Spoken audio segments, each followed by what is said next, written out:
purpose of our two previous encounters is now very clear to me. I do not intend to be distracted by another. Good night, Mr. Bond. Do you expect me to talk?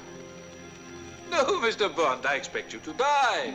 If you recall last year, I declared Goldfinger to be the best Bond movie because it brought all the quintessential traits of the 007 movies to the table and helped solidify the series' place in our cultural history.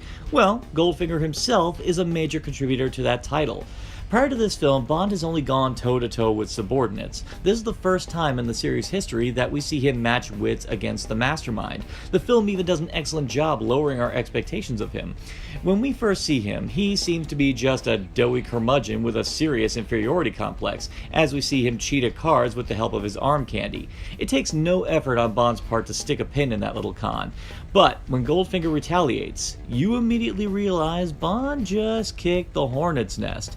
From here on out, Bond is constantly trying to keep his head above water in his efforts to stop Goldfinger in his tracks, and a lot of times Bond has to rely on pure luck to beat him. Even that sometimes fails. In a classic scene, Goldfinger even has Bond dead to rights. Most other times, the villain just wishes to gloat and, in his hubris, effectively buys Bond time to get one over on him. But not Goldfinger. He could care less about this annoying little Englishman. Bond doesn't have any asset to negotiate with, and no escape plan. It seems like he's gonna die, and Goldfinger is not even interested in seeing it. Only through cunning manipulation is Bond able to survive.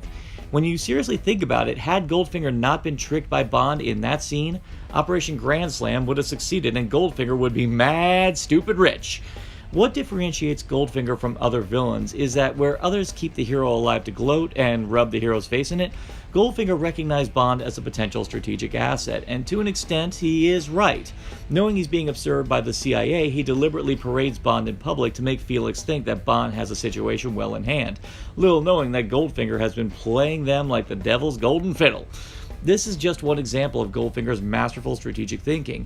Even in scenes where you think it's just villainous grandstanding for his backers, it all turns out to be a massive con to tie up loose ends by luring them all to his ranch and gassing them like roaches.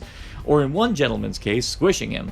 Goldfinger may be the trend-setting villain for many a villain to come, and that would be enough to warrant his position on this countdown, but because he's such a cunning, devious match for Bond on so many levels, it's little wonder why he's the man with the Midas Touch.